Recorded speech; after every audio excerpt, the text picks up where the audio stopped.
আজকের মুভি মালায়ালাম ভাষা সাহিত্যের লেখক ভায়াকম মুহাম্মদ বাশিরের লেখা নীলা ভেলিচাম অর্থাৎ দ্য ব্লু লাইট নামক ছোট গল্পের উপর নির্মিত। এক লেখক তার পরবর্তী গল্প লিখনের জন্য অজান্তেই এক ভুতুড়ে বাড়িতে ভাড়া নিয়ে ওঠেন এবং তারপর থেকে শুরু হয় এমন কিছু ঘটনা যা হয়তো তিনি কোনোদিনও কল্পনা করতে পারেননি। 1952 সালে প্রকাশিত ছোট গল্পে লেখক তার জীবনের এই সত্য ঘটনাকেই তুলে ধরেছিলেন। তো চলো শুরু করা যাক আজকের মালায়ালাম মুভি নীলা ভেলিচামের ঘটনা প্রবাহ। সময়টা 1964 সাল।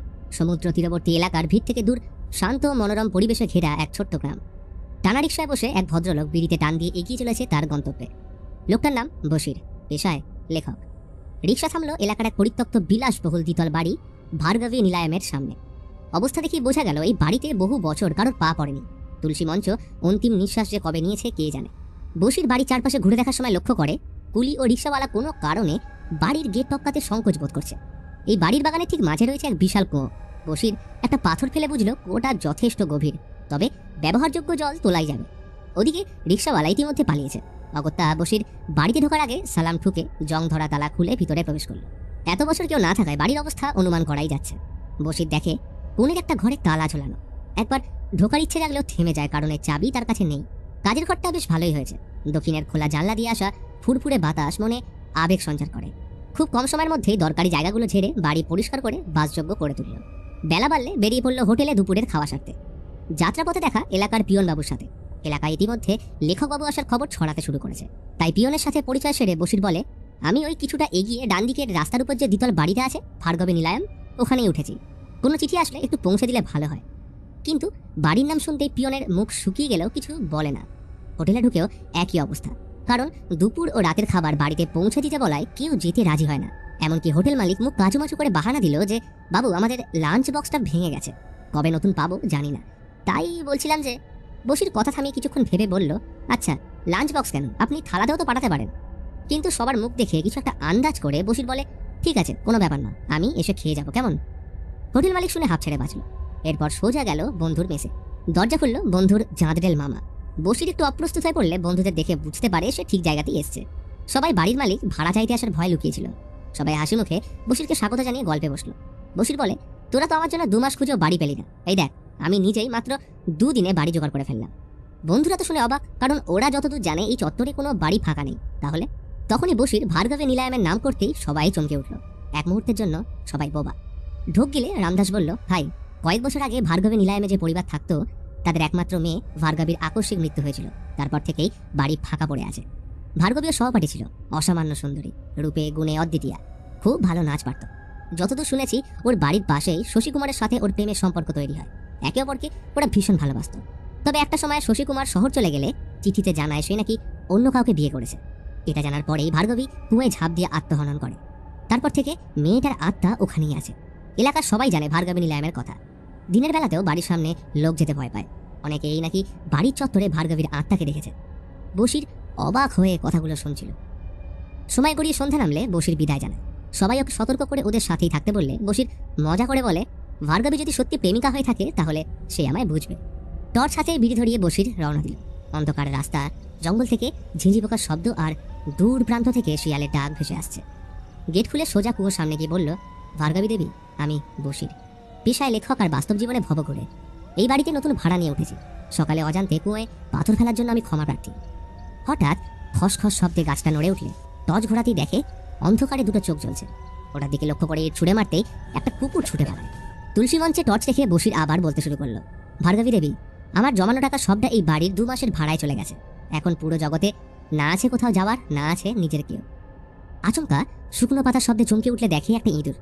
বশির মন শান্ত করে বাড়ির দিকে তাকিয়ে বলল, ভার্গবী দেবী, আমি বাড়ি ঢুকতে পারি তো এবার? বশির ঢুকে গেলে দেখা যায় গেটের সামনে দিয়ে কেউ একজন লুকিয়ে বেরিয়ে গেল। এরপর ধুলো পড়া গ্রামাফোন ছেড়ে একটা গান প্লে করে বশির যায় কুঁয়ে স্নান করতে। ওর অজান্তেই কুয়োর উল্টো দিকে একটা কালো বিড়াল আড়ালে যেতেই দেখা যায় সাদা শাড়ি পরে ভার্গবীকে বসে থাকতে। স্নান সেরে বিড়িতে টান দিয়ে বসে লিখতে বসলে একবার মনে হলো, যদি ভার্গবীর গল্প কলমে ফুটে ওঠে তাহলে কেমন হয়। তবে আজ শরীর দিচ্ছে না, তাই লণ্ঠনের আলো কমিয়ে শুয়ে পড়ল। আজকের রাত বড় অদ্ভুত, বাতাস যেন ক্রমশ ভারী হয়ে আসছে। টেবিলের উপর রাখা লণ্ঠনের আলো হঠাৎ নিজের থেকে উজ্জ্বল হয়ে ডায়েরির পাতা উল্টোতে শুরু করল। ঘুম ভাঙল বেলা করে। অনেকদিন পর লম্বা ঘুম হয়েছে। ভার্গবীকে সুপ্রভাত জানিয়ে বেরিয়ে গেল বাজারের দিকে। বশিরকে দেখিয়ে সবাই তাজ্জব, কারণ ওই বাড়িতে এক রাতের বেশি টিকে আজ অব্দি কেউ বেঁচে ফেরেনি। হোটেল মালিক শুধালো, স্যার কাল রাতে কিছু হয়েছিল? বশির বলে, কেন, কি হবে? আসলে স্যার, আগের বছর এমএন স্যারের বোন এবং ওনার স্বামী ওই বাড়িতে থাকার জন্য আসেন, কিন্তু এক রাতের বেশি থাকতে পারেনি। বশির তখন উৎসুক হয়ে এমএন স্যারের বিষয়ে জিজ্ঞেস করলে জানতে পারে এলাকায় সবাই তাকে ভগবান তুল্য দেখে। ভার্গবীর মামার ছেলে এই এমএন স্যার, তার সাথে নাকি ভার্গবীর বিয়ের কথা ছিল, কিন্তু এর মাঝে সে অন্য কারোর প্রেমে পড়লে বিয়ে ভেস্তে যায়। তবে স্যার আপনি কিন্তু সামলে থাকুন, শোনা যায় ওই বাড়ির এক বন্ধ দরজার ওপারে নাকি ভার্গবীর বেশ কিছু জিনিস আজও রাখা। পিশাচ ভার্গবী ওই বাড়িতে বিভিন্ন রূপে ঘুরে বেড়ায়, পেড়াল, কুকুর, ইঁদুর, আবার কখনো সাপ। ওদিকে দেখা যায় বশিরের অবর্তমানে ভার্গবে নীলায়ামের গ্রামাফোন বেজে ওঠে। মনে হলো চেয়ারটা ঘুরিয়ে কেউ যেন বসল। ফেরার পথে দেখা বন্ধুদের সাথে সবাই উৎসুক জানার জন্য যে কাল রাতে কিছু হলো কিনা। বশির গম্ভীর হয়ে বলল, হ্যাঁ হয়েছিল তো, ঘুম। সবাই বিরক্ত হয়ে বলে, ভাই আমাদের ওখানে থাকবি চল, কেন এখানে পড়ে আছিস? তবে বশির কোনো উত্তর না দিয়ে মৃদু হেসে সাইকেলে বেরিয়ে গেল। বাড়ি এসে কিছুক্ষণ জিরিয়ে নিজের মনেই বলতে শুরু করলো, আচ্ছা ভার্গবী দেবী, কেমন হয় যদি আমি আপনার কাহিনী লিখি? এখানকার লোক যা বলছে সেটা নয়, বরং আপনার আসল কাহিনী। দেওয়ালের ওপারে দাঁড়িয়ে শশী আর এই বাড়িতে ভার্গবী, দুই হৃদয়ের মাঝে এক নির্বাক প্রাচীর।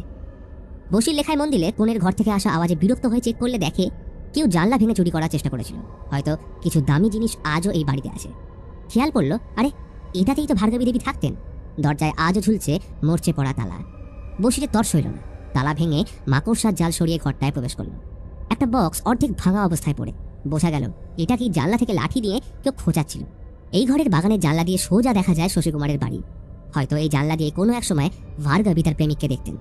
আয়নার পাশে রাখা ধুলো পড়া সীতার দেখে বশির কেমন এক অদ্ভুত টান অনুভব করতেই বক্সের ধুলো মুছে তালা ভাঙতেই দেখে ভিতরে রাখা এক অপরূপ মহিলা ভার্গবী দেবীর ছবি, ঠিক যেন রূপকথার গল্পের নায়িকা। সেদিন বশির এই ঘরটা পরিষ্কার করে বিকেল অবধি সমুদ্র তীরে ডায়েরি নিয়ে বসে রইল। সমুদ্রের বহমান স্রোতের মতো যেন তার মনেও ভার্গবীর কাহিনী ঝড়ের বেগে বয়ে চলেছে। ওই রাতেই একজন অজানা ব্যক্তি বাড়িতে ঢুকলে ভার্গবীকে দেখে ভয়ে মূর্ছা যায়। চিৎকার শুনে বাইরে আসলে দেখে লোকটা পুরো ছটফট করছে। ওকে সামলে বশির ঘরে এনে বসালো। লোকটার নাম পরিকান্নি, গ্রামে নতুন কাজের সন্ধানে এসছে। ভয় বলল, স্যার বাড়ি ঢুকতে গিয়ে দেখি একজন মহিলা শাড়ি পরে অন্ধকারে বসে আছেন। মুহূর্তের মধ্যে সে আমার গলা টিপে ধরল, হয়তো উনি আপনার স্ত্রী। স্যার মাফ করবেন, বড্ড ভয় পেয়ে গেছিলাম। বশির তাকে বাড়িতে কাজ করার জন্য বললে সে রাজি হয়ে যায়। ভালোই হলো, গল্প করার কাউকে তো পাওয়া গেল। বশির এইবার একান্তে ভার্গবীকে বলল, ও বেচারা গরিব, বাড়ির কাজে লাগিয়ে দিলে ভালোই হবে, তাই আপনি ওকে এখানে থাকতে দিন। পরের দিন সকাল থেকে দুজন কাজে লেগে পড়ল। ঘর দুয়ার পরিষ্কার করার সময় পরিকান্নি ভয় চেঁচিয়ে ওঠে। ও নাকি বাইরে চাদর মুড়ি দিয়ে কাউকে দেখেছে, চিৎকার করলে ওকে মেরে ফেলবে বলছিল। বশির কিছু না বলে ওকে ভিতরে ঢুকিয়ে গেট লাগিয়ে দেয়। সারাদিন কাজের পর বশির হোটেলে খাবার আনতে গেলে তখন পরিকান্নি দুয়ারে বসে কিছু একটা করছিল। হঠাৎ ওর সামনে একটা কালো বিড়াল এসে চুপটি করে বসে। বিড়ালটা এক নজরে ওর দিকে দেখছে। কি ভয়ঙ্কর তার চাহনি। তখনই ঘরের ভিতর থেকে এলো নুপুরের আওয়াজ, কেউ যেন ছুটে বেড়াচ্ছে। তবে আওয়াজ শুনে বিড়ালটা চলে যেতেই ভেসে এলো সিতারের মধুর আওয়াজ। বাহ, বাবু স্ত্রী তো খুব সুন্দর সিতার বাজায়। পরিকান্নি এই ভেবে সেখানে বসে রইল। পরের দিন পরিকান্নি বশিরের বন্ধুদের বাড়িতে দড়ি আনতে যায়, গো পরিষ্কারের কাজে লাগবে। অচেনা লোককে দেখে রামদাসের মামা কুস্তির প্যাঁচে বেচারাকে ধরলে প্রাণ ওষ্ঠাগত। শেষে নিজের পরিচয় দিয়ে বশিরের চিঠি দেখালে নিস্তার পেল। বাড়ি ফিরে পরিকান্নি বশিরকে ঘটনা জানিয়ে বলে, সেদিন মনে হয় বাড়িতে আপনার ওই বন্ধুর মামাই মনে এসেছিল চাদর চাপা দিয়ে। বেলা বাড়লে বশির কুয়োয় নামে, আর পরিকান্নি উপর থেকে দড়ি ধরে বসে আছে। কিন্তু পরিকান্নির হাঁচিতে দড়ি ছেড়ে গেলে বশির কুয়োয় পড়ে যায়। ভয়ে বশিরের বন্ধুর বাড়ি গিয়ে এসে খবর দেয় যে স্যার কুয়োর ভিতর পড়ে গেছে। তড়িঘড়ি করে সবাইকে নিয়ে আসার সময় পরিকান্নি জানতে পারে এতদিন স্যারের স্ত্রী যাকে ভাবছিল সে নাকি ওই বাড়ির অতৃপ্ত প্রেতাত্মা। এটা শুনতেই বেচারা জ্ঞান হারালো। যখন জ্ঞান ফিরল দেখে সামনে বসে আছে বশির। বশিরের ঠিক মনে নেই কি হয়েছিল, তবে শরীর হালকা হয়ে আসে আর কেউ যেন তাকে উপরে তুলে দিয়েছিল। তারপর বাকিটা দড়ি ধরে উপরে আসার পর সব ঠিক। এইসব শুনে পরিকান্নি ওই বাড়ি যেতে আর রাজি হয় না। অগত্যা বশির একাই ফিরল। দিনের পর দিন যায়, কিন্তু বিভিন্ন ঘটনাক্রমে লেখা যায় আটকে। অদ্ভুত মায়ায় জড়িয়ে পড়েছে বশির। একাকী সমুদ্র তীরে বসে সময় কাটে তার। ধুলো ভরা বাক্সে লাল সুতোয় এখনও আটকে ভার্গবীর মাথার চুল, যেন এই কদিন আগেরই ঘটনা। সেদিনের অতীত আজ বর্তমান। ভাবনার প্রবাহে আনমনা পথিকের মতো পূর্ণিমার রাতে এক মায়াবী নীল আলো লক্ষ্য করে বশির এগিয়ে চলল সমুদ্রের দিকে। তাকে কেউ ডাকছে। মনে হচ্ছে সমুদ্রের মাঝে দাঁড়িয়ে সাদা শাড়ি পরা ভার্গবী, কোমর অব্দি চুল হাওয়ায় উঠছে, কিন্তু মুখ দেখা যায় না। তবে ছুঁতে যাওয়ার আগে এক অলৌকিক অনুভূতির ঝড় হৃদয় ঠান্ডা করে চোখের নিমেষে সব মিলিয়ে গেল। বাড়ি ফিরে আনমনা হয়ে বশির আবারও লিখতে বসে। আজ টেবিলে ঠিক সামনে রাখা ভার্গবীর ছবিটা। হঠাৎ শুনতে পেল শিহরণ জাগানো ঝুমুরের শব্দ। এটার জন্য বশির কিন্তু প্রস্তুত ছিল না। গায়ের লোম এক ঝটকায় দাঁড়িয়ে যায়। বাইরের অপ্রাকৃত অশান্ত বাতাসে বাগানের গাছগুলো নড়ে উঠতেই দূর থেকে শিয়ালগুলো একসাথে ডেকে উঠল। বসির ধীরে ধীরে জানলায় আসলে দেখে বাগানের বড় বটগাছটার উপর ভার্গবী দোলনায় দুলছে। বসির নিজের চোখকে বিশ্বাস করতে পারল না। হৃদস্পন্দন দ্রুত বেড়ে চলেছে। টর্চ হাতে বাইরে আসলে দেখে সেখানে কেউ নেই। বিভ্রান্ত হয়ে ঘরে ফিরলে নজর পড়ল তার লেখার গল্পের মাঝের বেশ কয়েকটা পাতা কেউ জ্বালিয়ে দিয়ে গেছে। হয়তো ভার্গবী। মনে একাধিক প্রশ্ন জেগে উঠল। কেউ টেবিলের উপর একটা পুরনো পেপার কাটিং রেখেছে, যেটায় লেখা লখনৌগামী এক্সপ্রেসের ট্রেনের সেকেন্ড ক্লাস কামরায় একটা 35 বছর বয়সী পরিচয়হীন ব্যক্তির দেহ পাওয়া গেছে। আন্দাজ করা হচ্ছে দেহ 2 দিনের পুরনো। ওই ব্যক্তির পকেট থেকে মালায়ালাম খবরের কাগজে মোড়া মেয়ের মাথার কোঁকড়ানো চুল পাওয়া গেছে। তাই সন্দেহ করা হচ্ছে ব্যক্তি মালায়ালি। তবে প্রাথমিক তদন্ত অনুযায়ী সামনে আসে ওই ব্যক্তি প্রেমে ব্যর্থ হয়ে আত্মহনন করেছে। তবে এই পেপার কাটিংয়ের সাথে ছিল নানুকুট্টান নামের কোনো এক ব্যক্তির লেখা এক চিঠি। এরপর বসে রামদাসের থেকে নানুকুট্টানের ব্যাপারে জিজ্ঞাসা করলে জানতে পারে লোকটা নাকি বদমেজাজি হওয়ার সাথে ব্ল্যাক ম্যাজিক, ঝাড়ফুঁক ও এক্সরসিজমে ভীষণ মানত। ভার্গবীর 2 প্রিয় বান্ধবী ছিল সুমা আর লতা, যার কারণে বসির ভার্গবীর খোঁজ খবর নিতে সুমার বাড়িতে গেলে ভার্গবীর মা সহ 2 বান্ধবীর সাথেই দেখা হয়ে যায়। সুমা শশীকুমারকে ওই ঘটনার পর থেকে ভীষণ অপছন্দ করে। ভার্গবীর মা মেয়ের শোক থেকে আজও বেরোতে পারেনি। ওদের বাড়িতে একজন দেখাশোনা করার লোকও আছে, নাম পাপ্পু। তাকে ভার্গবী প্রথম বাড়িতে আনে, তারপর থেকে সে এখানেই রয়েছে। বসির ওকে ভার্গবী নিলামে আসতে বললে কোনো মতে রাজি হয়। এর মাঝে ভার্গবীর মাকে বসির কুয়োর সামনে পাওয়া শশীকুমারের লেখা শেষ চিঠির ব্যাপারে জিজ্ঞাসা করলে বলেন চিঠি উনি পেয়েছিলেন বটে, কিন্তু নানুকুট্টান চিঠি ওনার থেকে পরে নিয়ে যায়। বসির এই সূত্র ধরে আরও এগিয়ে চলল। কিভাবে সে ভার্গবীর সাথে নিজেকে জড়িয়ে ফেলছে জানে না। সেদিন রাতে আচমকা কুয়োর পাশ থেকে ভারী কিছুর আওয়াজ শুনে বাইরে আসলে কেউ বসিরকে লক্ষ্য করে ছুরি জ্বালিয়ে মারার চেষ্টা করে, কিন্তু সৌভাগ্যবশত বেঁচে গেলে সেই ছুরিটা নিয়ে পরের দিন হোটেল মালিকের কাছে জিজ্ঞাসা করলে জানায় যে এইরকম ছুরি এখানকার কেউ ব্যবহার করে বলে তো মনে হচ্ছে না। সে খানিকটা উৎসুক হয়ে ভার্গবীর কাহিনীর ব্যাপারে জিজ্ঞাসা করায় বসির বলে কাহিনী আপাতত শেষ হয়নি, তবে এটুকু বলতে পারি ভার্গবী আত্মহনন করেনি। আজ রাতে লেখার সময় কেরোসিন ফুরিয়ে আসলে বসির বন্ধুর বাড়ি যায় তেল আনতে। এত রাতে ওকে দেখে সবাই অবাক। ঝড় আসবে, তাই বসিরকে আজ রাতটুকু থেকে যেতে বললে জানায় কাহিনীর শেষের পথে, তাই দ্রুত বাড়ি ফিরতে হবে জানিয়ে বেরিয়ে পড়ল। সারা রাস্তা শুনশান হলেও মেঘগর্জনের কারণে একটা শিয়ালও আজ ডাকছে না। বাড়ির গেটের সামনে আসতেই বসির ভয় থমকে দাঁড়ানো। যা দেখছে বিশ্বাসযোগ্য নয়। গোটা বাড়ি অদ্ভুত নীল আলোয় ভরে গেছে। বাড়ি ঢুকতেই নাকে এলো অসাধারণ জুঁই ফুলের গন্ধ। বসির অবাক হয়ে দেখে টেবিলে রাখা লণ্ঠনে নীল আলো জ্বলছে, আর কাহিনীর পাতাগুলো ধীরে ধীরে উল্টে চলেছে। বসির অজান্তেই বলল ভার্গবী দেবী, আপনাকে ধন্যবাদ। কাহিনী প্রায় শেষের পথে। কেটে গেছে আরও কিছুদিন। বসির আজ উঠোনে বড় গাছটার তলায় বসে লণ্ঠনের নিভু আলোয় ভার্গবীর কাহিনী পাঠ করছে, এবং তার সাথে উন্মুক্ত হচ্ছে ভার্গবীর অজানা ইতিহাস। সময় ফিরে যাচ্ছে অতীতের সেই অন্তিম লহমায়। সুদর্শন শশীকুমার সেতারে তাল ধরেছে, আর সেই তালে ঝুমুর মিলিয়েছে পাশের বাড়ির অপরূপা দুষ্টু মেয়ে ভার্গবী। তাদের প্রথম সাক্ষাতের সূত্রপাত গুরুজি ও ছাত্রীর আবেশে গান তালিমের মাধ্যমে। কলেজ অ্যানিভার্সারির অনুষ্ঠানের জন্য 2 বন্ধু আর ভার্গবী এসছে শশীর বাড়ি। তারা মনে মনে একে অপরকে ভালোবাসে, তাই ভার্গবীর কথা ফেলার সাহস শশীর নেই। কলেজের অনুষ্ঠানে ওদের সাথে গাড়িতে আসতে দেখা যায় ভার্গবীর মামার ছেলে নানুকুট্টানকে। সে একজন দক্ষ শিকারী, বন্দুক ও ছুরি চালানো তার কাছে নস্যি। সেদিনের অনুষ্ঠানের পর ভার্গবী শশীকে ডিনারের জন্য বাড়িতে আনে, যা দেখে নানু অবশ্য খুশি হয় না। এইভাবেই সময়ের সাথে দুজনের সম্পর্ক আরও গভীর হতে শুরু করলো। ভার্গবীর মায়েরও শশীকে বড়ই পছন্দ। রাত হলেই তারা পাঁচিলের সামনে লুকিয়ে দেখা করে সময় কাটাতো। বাস্তবে এই পাঁচিল তাদের আলাদা করে রাখলেও মন দুটো কবেই এক হয়ে গেছিল, তাই মনে লুকোনো ভালোবাসা একে অপরের প্রতি ব্যক্ত হতে বেশি সময় নিল না। এরই মধ্যে একদিন নানু নজর যায় পাঁচিলের উপর রাখা শশীর চিঠির উপর, যা দেখে শশী ও ভার্গবীর প্রেমের কথা জানতে পেরে গেলে নানু ওদের ফলো করতে শুরু করে। এর মাঝে একদিন শশীর সাথে নানু একান্তে দেখা করলো। তখনই পাপ্পু ভুলবশত ভার্গবীর দেওয়া স্পেশাল মোড়কে ফল নিয়ে আসলে নানু বুঝে যায় এই প্রেমের বিষয়ে সে ছাড়া সকলেই জানে, তাই বাঁকা কিছু কথা বলে শশীকে বিদায় জানায়। একদিন নানু ভার্গবীর মায়ের সামনে আচমকা ভার্গবীকে বিয়ে করার প্রস্তাব দিয়ে বসে। এতে মা অপ্রস্তুত হয়ে পড়লে পাপ্পু এসে নাটকের গল্প শোনাতে শুরু করলে নানু ওর উপর রেগে চড়া হয়। তখনই ভার্গবী নানুকে সবার সামনে বাইরের লোক বলে অপমান করলে সে জানায় আর কিছুদিনের মধ্যে ভার্গবী তার স্ত্রী হতে চলেছে। এটা শোনা মাত্রই ভার্গবী বলে সে কোনো মতেই ও স্ত্রী হবে না, যেটা স্বাভাবিকভাবেই নানুর ইগোতে লাগে। পরের দিন ভার্গবী বিষয়টা শশীকে জানায় যে আত্মীয়ের তরফ থেকে তার বিয়ের প্রস্তাব আসছে, তাই বিয়ে নিয়ে এখন তাদের ভাবা দরকার। এর মধ্যে নানু একদিন ভার্গবীর থেকে পূর্ব ব্যবহারের জন্য ক্ষমা চাইতে আসলে ওর মায়ের থেকে জানতে পারে সে লাইব্রেরি গেছে। রাতে ভার্গবী বাড়ি ফিরলে দেখে নানু ওর জন্য একটা চিঠি রেখে গেছে, যেটায় তার ভার্গবীর প্রতি প্রেমের ব্যর্থতা এবং তার জন্য সে কোন পর্যায়ে যেতে পারে সেই বিষয়ে লেখা ছিল, যা স্বাভাবিকভাবে ভার্গবীকে চিন্তায় ফেলে। আর বলা বাহুল্য যে এই চিঠিটাই বসির পেপার কাটিং এর সাথে সেদিন পেয়েছিল। এক রাতে শশী ওর বন্ধু রবির সাথে জঙ্গল পথে ফিরছিল। তারা কোনো আন্দোলনের একটা দলের সাথে যুক্ত এবং শশী দলটাকে গোপনে নেতৃত্ব দিচ্ছে। এই কারণে সে লখনৌ থেকে পালিয়ে এইখানে গা ঢাকা দিয়েছে। রবি ট্রেন ধরবে বলে বিদায় জানালে একা বাড়ি ফেরার পথে আচমকা শশীর উপর কালো জাদুর মুড়ি দেওয়া আততায়ী বন্দুক সহ হামলা করে। শশী কোনো মতে এই যাত্রায় বেঁচে গেলেও সিদ্ধান্ত নেয় সে একবার লখনৌ যাবে ওখানকার পরিস্থিতি জানার জন্য। এই বিষয়টা সে ভার্গবীকে জানিয়ে 6 মাসের সময় চেয়ে বলে, আমি ফিরে এসে তোমার স্ত্রীর মর্যাদা সহ ফিরিয়ে নিয়ে যাব, আমার জন্য অপেক্ষা করো। এই কথায় ভার্গবী একদম কান্নায় ভেঙে পড়ে, কারণ তার কাছে 6 মাস 6 বছরের সমান। তবে দুর্ভাগ্যবশত তাদের এই কথা নানু লুকিয়ে শুনে ফেলে। আজ রাতে শশী ট্রেন ধরবে, তাই ভার্গবীকে শেষ বিদায় জানিয়ে টিকিট কাউন্টারে আসলে দেখা হয় নানুর সাথে। সে দিল্লি যাচ্ছে কাজের ইন্টারভিউয়ের জন্য। তার সাথে একজন বন্ধুরও যাওয়ার কথা ছিল, কিন্তু হঠাৎ ওর আত্মীয় মারা যাওয়ায় সে যেতে পারছে না।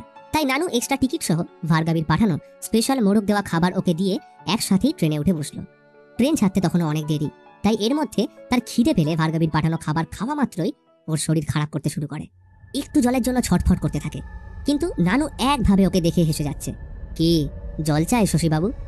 এই বলে ওকে চাদর চাপা দিয়ে ওর সব জিনিসপত্র নিয়ে নানু নেমে যেতেই ট্রেন এগিয়ে চলল দুর্বার গতিতে। এরপর কেটে যায় বেশ কটা দিন, কিন্তু লখনৌ পৌঁছে শশীর কোনো চিঠি আসে না। ভার্গবী প্রতিদিন পোস্ট অফিসে গিয়ে খবর নেয়, কিন্তু কোনো উত্তর নেই। অধীর অপেক্ষায় কেটে যায় একটা মাস। ভার্গবী প্রতিদিন শশীর জন্য কাঁদে, কিন্তু আশা ছাড়ে না। তবে এর মাঝে চলতে থাকলো নানুর বিয়ের প্রস্তাব। তবে যাই হয়ে যাক, ভার্গবীর উত্তর একটাই, সে বিবাহিত, শশীকে ও স্বামী হিসেবে আগেই মেনে নিয়েছে। কিন্তু এইভাবে নানুর ধৈর্যের বাঁধ ভাঙছিল। সেদিন বাড়িতে কেউ ছিল না। রাতে ভার্গবী ওই পাঁচিলের সামনে দাঁড়িয়ে ভালোবাসার স্মৃতিচারণ করছিল। হঠাৎ নানু এসে বলে, অপেক্ষা করে কোনো লাভ নেই, সেদিন শশীর লখনৌ যাওয়ার টিকিট আমিই কেটেছিলাম। যাত্রাপথে ওর খিদে পেলে বিষ মেশানো ফল দিয়ে বলেছিলাম এটা ভার্গবী পাঠিয়েছে। বেচারা একবারও সন্দেহ না করে খেয়ে ফেলল। আসলে তোমার শশী কখনোই লখনৌ পৌঁছয়নি, মাঝ রাস্তায় মারা গেছে, তাই ওর অপেক্ষা করা বৃথা। তাই এখন একটাই উপায়, আমায় বিয়ে করা। এই হৃদয় বিদারক খবর শোনার পর ভার্গবী বাকরুদ্ধ হয়ে যায়। তার এতদিনের স্বপ্ন এইভাবে শেষ হয়ে যাবে কখনো ভাবেনি। মনের কষ্ট আর নানুকে উচিত শিক্ষা দেওয়ার প্রতিহিংসার আগুনে জর্জরিত ভার্গবী নানুকে সর্বশক্তি দিয়ে থাপ্পড় মারলে নানু রেগে ওর চুলের মুঠি ধরে কুঁয়োয় ফেলে দেয় এবং সেখানে রেখে যায় নানুর লেখা মিথ্যে চিঠি, যা দেখে সবাই জানল শশী লখনৌতে বিয়ে করে সংসার করছে। এই খবর সহ্য করতে না পেরে ভার্গবী আত্মহনন করেছে এবং এর সাথেই সময়ের পাতায় ভার্গবীর মিথ্যে কাহিনী লোকমুখে ছড়িয়ে পড়ে। বশির একভাবে চেয়ে আছে কুঁয়োর দিকে। ভার্গবীর ঘটনা তার মনকে অদ্ভুতভাবে নাড়িয়ে দিয়েছে। ভার্গবী দেবীর এই কাহিনী কি সত্যি? তখনই মৃদু কণ্ঠে পাশ থেকে নানু বলল, কাহিনীর সত্যতা যাচাইয়ের জন্য আমি আছি, চিন্তা করো না। বশির শান্ত গলায় বলল, আসুন, আপনার জন্যই তো অপেক্ষা করছিলাম, মিস্টার এমএন ওরফে নানু কুট্টাম। তার সন্দেহ অবশ্য শুরুতে রামদাসের মামার উপর ছিল, কিন্তু সেদিন পাপ্পুর কথা শোনার পর পুরো ঘটনা নতুন মোড় নেয়। নানু হেসে বলল, গল্প ঠিকই লিখেছ, শুধু একটু এদিক ওদিক হয়ে গেছে। তবে সেটাকে ঠিক করে পাবলিশ করা অবধি মনে হয় না তুমি বেঁচে থাকবে। প্রথম থেকেই আমার তোমার উপর নজর ছিল, তাই একবার নিশানায় শান দেওয়ার জন্য ছুরি লক্ষ্য করে ছুঁড়ে তোমায় মারতে চেয়েছিলাম, কিন্তু মিস হয়ে গেল। এরপর পরিকার নিয়ে আমায় একদিন চাদর ঢাকা দিয়ে দেখে ফেলে। কিন্তু ছাড়ো, সকাল হতেই 30 লরি বালি আসবে এই কুঁয়ো বুঝিয়ে দেওয়ার জন্য। তবে এই কুঁয়োর সাথে তোমার শরীর আর বাকি জিনিসগুলো চাপা পড়বে, কারণ এই কাহিনীর পাতা হারিয়ে গেলেও তোমার বেঁচে থাকা আমার পক্ষে সুবিধাজনক নয়। কারণ ভার্গবীর প্রেমের গল্পের নায়ক একজনই থাকবে, আর সেটা আমি। নানু কাহিনীর পাতাগুলো কুয়োয় ফেলে বলল, বশির, ওই যে বলেছিলাম গল্পে একটা ভুল আছে। আসলে ওই রাতে শশীকে বিষ দেওয়ার পর আমি পরে স্টেশনে নেমেছিলাম, কারণ শশী তখনও মরেনি। তাই ওর গলা টিপে শেষ করার পর আমি নেমে যাই। আর সবথেকে গুরুত্বপূর্ণ কথা, ভার্গবী বলেছিল মৃত্যুর পরেও আমার উপর নাকি বদলা নেবে। শুধু এইগুলোই তুমি লিখতে ভুলে গেছো। কথাটা শেষ করেই ছুরি হাতে বশিরের উপর সে ঝাঁপিয়ে পড়ল। চলে ভয়ঙ্কর হাতাহাতি। বশিরও কিছু কম যায় না, কিন্তু একটা সময় নানু ওকে কাবু করে কুয়োয় ফেলতে যায়। তখনই বিদ্যুতের ঝলকানিতে দেখা গেল জানলা দিয়ে ভার্গবী ওদের এক দৃষ্টিতে দেখছে। তবে কোনো মতে কুস্তির প্যাঁচে বশির নানুকে কুয়োয় ফেলে দিলে বশির ওকে দড়ির সাহায্যে টেনে তোলার চেষ্টা করে। আর তখনই নানুর পায়ে সাদা শাড়ির আঁচল জড়াতে শুরু করে। ধীরে ধীরে সেটা ক্রমশ ওকে কাবু করছে। মনে পড়ছে ভার্গবীর শেষ কথা, মৃত্যুর পরেও আমি তোর উপর বদলা নেব। নানুর পক্ষে এখন নিঃশ্বাস নেওয়া দুঃসাধ্য হয়ে পড়ছে। কিছুক্ষণ এইভাবে চলার পর একটা সময় ভার্গবী ওকে জলের ভিতর টেনে নিয়ে যায়। কুয়োয় অস্বাভাবিক কিছু একটা হচ্ছে, যার কোনো বিজ্ঞানসম্মত ব্যাখ্যা বশির কাছে নেই। এক উজ্জ্বল নীলাভ আলোর সাথে কুয়ো থেকে বেরিয়ে আসছে বশিরের লেখা ভার্গবীর কাহিনী এ মুন রাইজের এক একটা পাতা। বশির অবাক হয়ে দেখছে এই অসাধারণ দৃশ্য। একটা সময় ভার্গবীর আত্মা নীলাভ আলোর সাথে মুক্তি লাভ করলে পাতাগুলো সর্বত্র ছড়িয়ে পড়ল। শান্ত গলায় বশির তারা ভরা আকাশের দিকে তাকিয়ে বলল, ঈশ্বরের কাছে আপনার আত্মার শান্তি কামনা করি। মৃত্যুর ওপারে আপনার ও শশীকুমারের যেন পুনর্মিলন হয়। তবে আমি আর একলা পথিক নই, কারণ আপনার কাহিনী সর্বদা আমার সঙ্গী হয়ে থাকবে। তো বন্ধুরা, ভিডিওটা কেমন লাগলো অবশ্যই কমেন্ট করে জানাও, আর সাথে এটাও জানাতে ভুলো না যে এর পরবর্তী কোন মুভি তোমরা দেখতে চাও। তো আজকের মতো বিদায়।